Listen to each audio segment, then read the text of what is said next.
West Australian government, I would call them anti-small business. There's just been no thought and no respect for the people who are in the industry. And these are businesses like ours, which are scattered throughout Western Australia, that are now suffering. It's very hard to swallow. It's hundreds of thousands of dollars, if not millions. I would like policymakers to actually realise that there is a lot more people that this affects. Thanks for joining us. My name's Shane Vale. I'm the owner-operator of Hooked on Middleton Beach in Albany, Western Australia. I have with me today a good friend and a colleague down here in Albany, James Cundy, who's operating the camera and everything that I don't know what to do. Hello, how you doing, Shane? Very you well? Good. Very good, James. We are going to be talking today about the effects that the fishing minister decisions that the fishing minister has made recently about demersal fishing in Western Australia, and that we're not very happy with because it's affecting a lot of businesses. And James is going to ask me some questions, and I'm going to answer them to the best of my knowledge, honestly. And as being a business owner for the last 40 years in Western Australia, the challenges that we have trying to make an income and risking everything that we have and employ lots of people, and how difficult it is.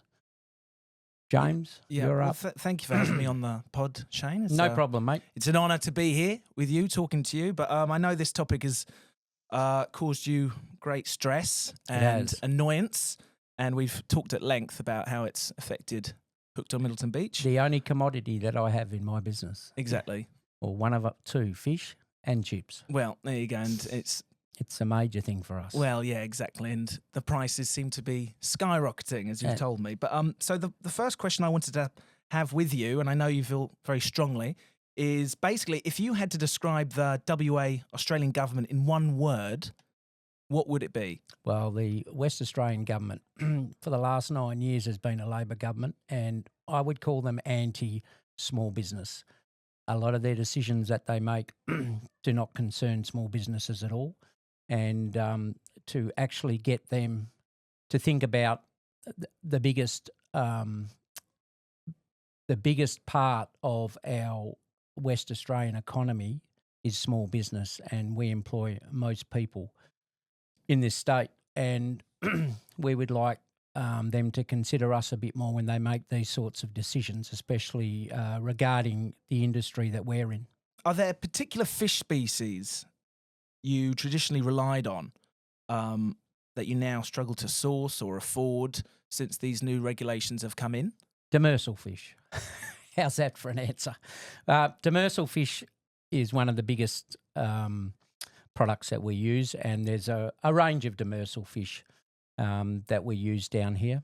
Local fishermen bring me red bite fish because we are down near the Great Australian Bight, and red bite fish are prolific down here in massive schools, and they're trawled for through a Commonwealth fishery, and they're also hooked and by smaller boats that go out and have wetlining licences.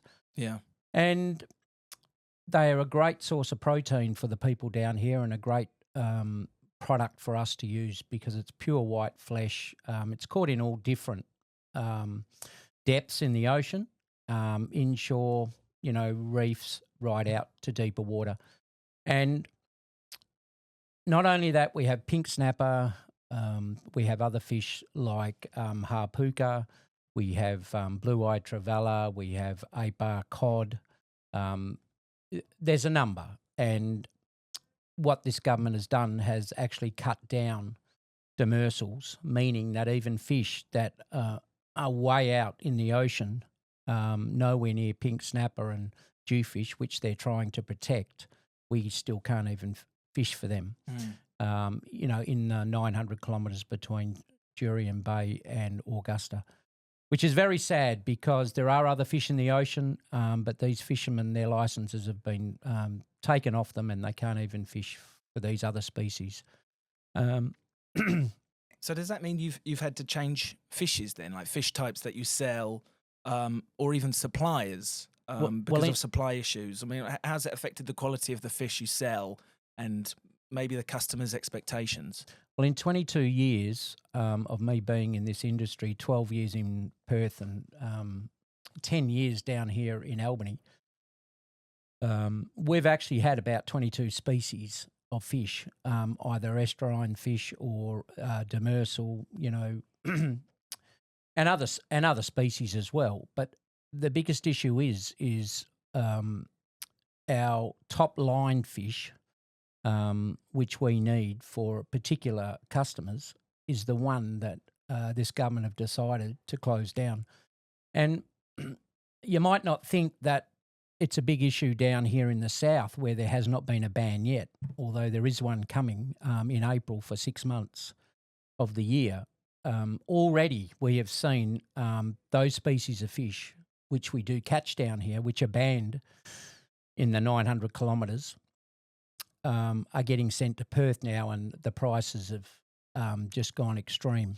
And this is the biggest issue that we have now before we even get our bans down here, half the year, and also there's going to be quota, less quota for the guys to be able to fish in the future. Yeah. So how do you manage then with costs and things like that, even like staffing and profit margins, when a key ingredient like fish suddenly becomes more expensive or limited for you? Well, one of the biggest issues that we're finding right now, and we're only a month and 5 days into it,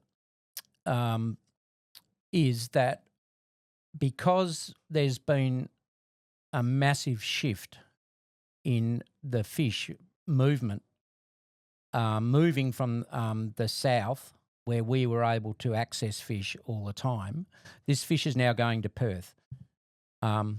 So the lack of supply in Perth is causing the prices to go extreme. So what that's causing is other fish that we get from the northern fisheries, like Spanish mackerel, gold band snapper, out of the Gascoyne, where they're allowed to fish, because that has recovered over many years, and the governments have done a great job on recovering that fishery with pink snapper and that.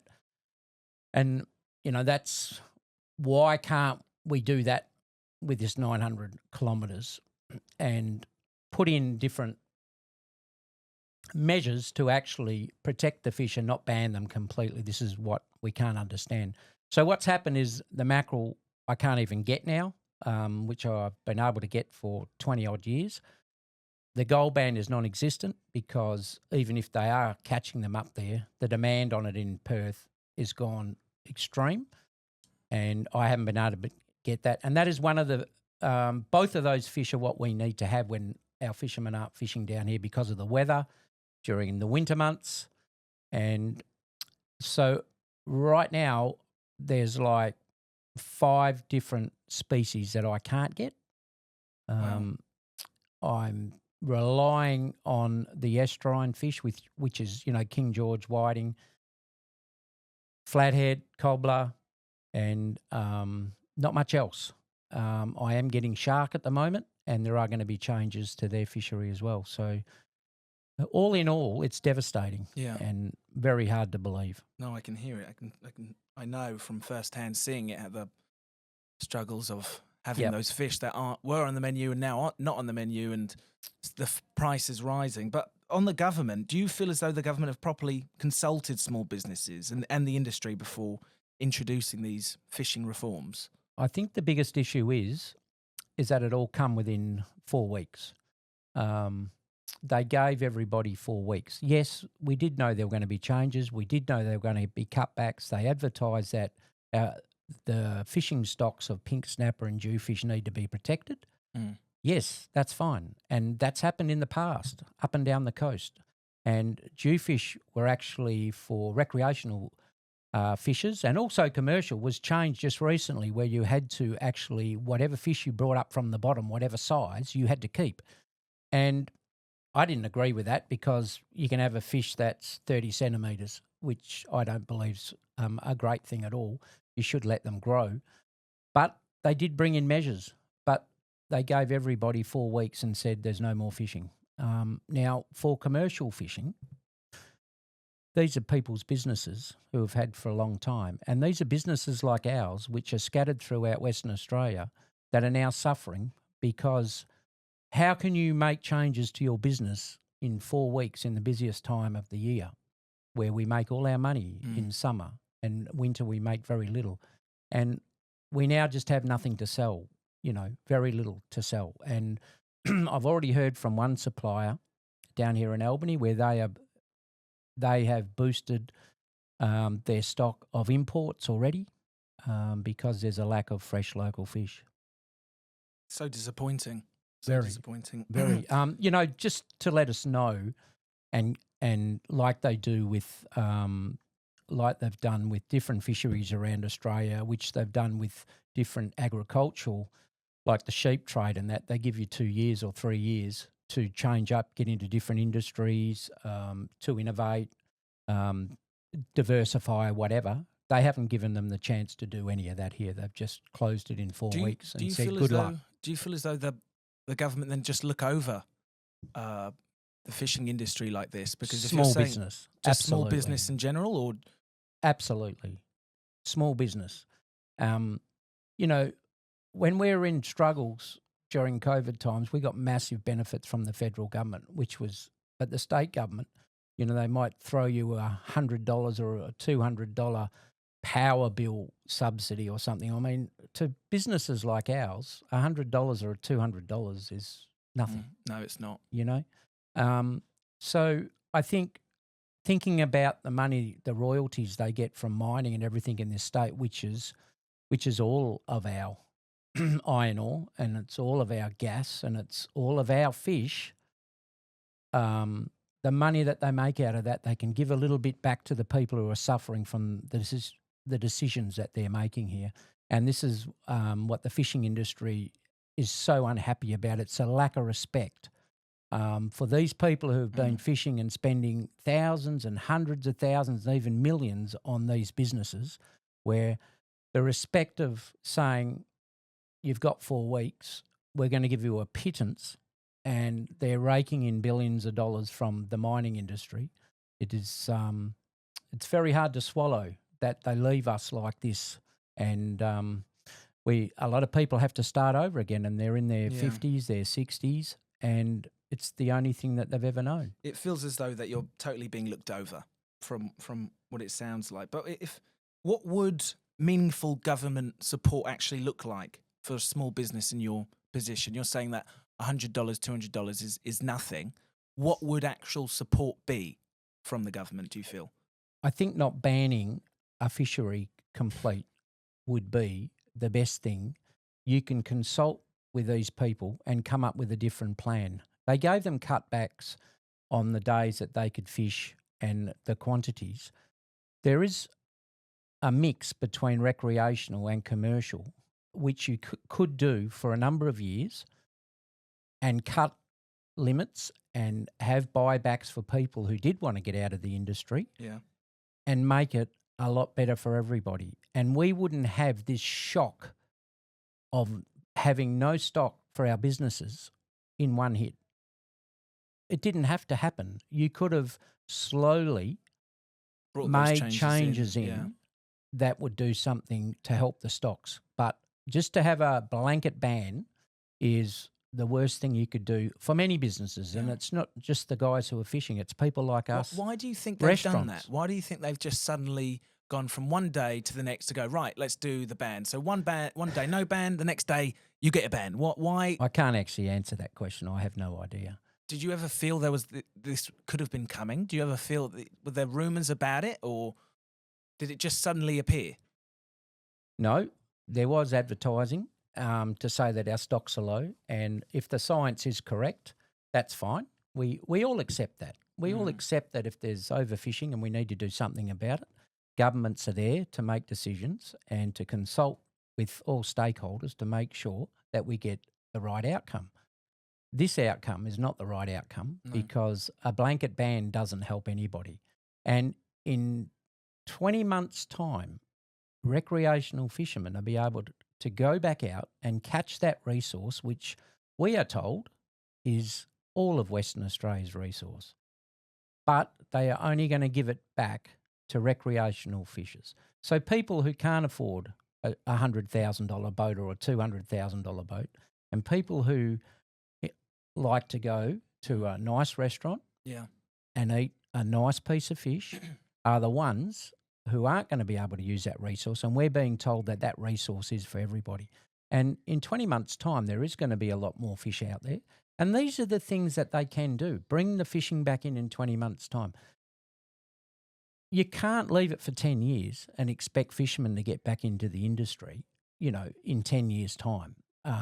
You could have a ban for 12 months, for 2 years, even 3 years, and help out the fishermen during that time, and then get back into the fishery. I mean, there's just been no thought and no respect for the people who are in the industry. It's like if you were in any other industry and the government just comes along and says, oh, sorry, we're going to cut your income by 90%, or we're going to, sorry, like our profitability is going to suffer hugely because fish, the non-commercial sort fish that we actually use, because there's only a small supply of them, which we get quite cheap and we can make reasonable profit out of, have now skyrocketed. So even those fish, which helps us with our profitability, because the high-end fish, you can't get the margins that you want. We can't even buy them at a reasonable price now because the prices have skyrocketed. So so for the future then of fish-based restaurants in WA, what do you think the future looks like for restaurants like yourself, or for other places that are wanting to continue to sell fish if these current trends continue? I think farm barramundi, farm this, farm that, but a lot of farms don't actually work and haven't worked that well. Yes, it'd be good if we could get fish from other sources, but I think that we still need to have commercial fishermen up and down our coast, and to be able to provide for these restaurants. Because when we have international people come over and you go to a restaurant, you can get top quality beef, you can get top quality lamb. We should be able to get top quality fish because we have it, and it's a fantastic resource of this state. And, our restaurants are going to suffer because they can't get that. They can only give people, a smaller range. Yeah. And people in this state have always enjoyed beautiful seafood. Yeah. And from this whole this experience as a whole, obviously you've never experienced anything like this in your, as you say, 30, 40 years of being Correct. in business. How has this experience changed how you think about, regulation, sustainability, or even risk as a business owner? Very uncertain. If the government can make changes like this at the drop of a hat and get rid of the whole resource that you use, and then make all the other fish up and down the state, and there's more bans to come, and it makes it very difficult to plan ahead. It makes it very difficult to borrow money to expand. The risk is just at another level, really, because the uncertainty is the biggest thing. I've been talking to fishermen, and who would want to invest in the fishing industry when they can make decisions like this and cut them out completely? Just the infrastructure that we need, that they need, the fishermen, it's hundreds of thousands of dollars, if not millions. And it takes you a long time to build that infrastructure. I'm 61 years of age, and I'm only just comfortable now after 40 years in business. It's taken me that much risk and that much less family time and to get to where we are. And now you get a massive jolt like this where your resources getting taken away from you, and we now have to rethink everything we're doing. If you go and work for someone, you got a job, and if you get the sack, you go and work for someone else in the same industry. I mean, we can't do that. No. We have to start again if we move industries or whatever. And we love what we do. We don't get a lot of time with our families. We do 80 hours a week, and the reward is not massive, but we don't whinge about it because we enjoy what we're doing, and we get rewards in other ways. And it's just so sad that this government, who uses our taxpayers' money to make decisions like this, is not good. Not good for our economy. Not good for growth. Not good for especially people who want to risk, entrepreneurs who want to get out there and employ people. And has, with these regulations and laws coming in, has it ever at one point over the last 2 months, or when this was first announced, made you actually think maybe to stop the business, to sell the business, and to sort of go, you know what, I just can't continue with the struggle of the pressure of all of it? No. I'm a very positive person, and we've got to find a way around it. Like I said, it didn't have to be a blanket ban. There's always other ways to do things. Consultation is the biggest thing. We didn't have anyone down here consulting us because they don't think of us because we're not fishermen. We're the ones who get the fish and give it to the public, sell it to the public. But they don't actually understand the effect that this is going to have on many industries that are connected to the fishing industry. Yeah. And I don't ever look back. I always look forward. I'm always a positive person. I have to make the decisions for our family to stay profitable, to diversify, and keep our business going. But it's a real kick in the guts. Now, final question. If you could speak directly to policymakers, what would you want them to understand about the realities of running a small business like yours? What sort of policies that you would maybe put towards them to maybe make it an ease for your business? I think consultation is the biggest thing. I mean, you can have surveys, you can have people going out there getting the science, but for them to know the effect that this has on many, many people, they talk about 70 boats or 40 fishermen that this is affecting. I would like policymakers to actually realise that there is a lot more people that this affects. It's not just those 40 fishermen, those 70 boats, or, whatever they're telling us. It's actually all us people, and there are lots of us people. We employ 30 people. There's other businesses out there would employ 20 people, would employ 10 people. We are supposed to be using fresh local fish, and they are actually, policymakers are now getting us to use fish from overseas because there's already pink snapper coming in from New Zealand. There was a little bit, there's a lot more now. I don't think policymakers understand the effect that this has on the whole industry, and I think that's what I want them to think about a bit more, and come back to the table and talk to everybody and come up with a solution instead of a blanket ban. This episode is sponsored by Hooked on Middleton Beach, twice voted Australia's best fish and chips, 2018 and 2024.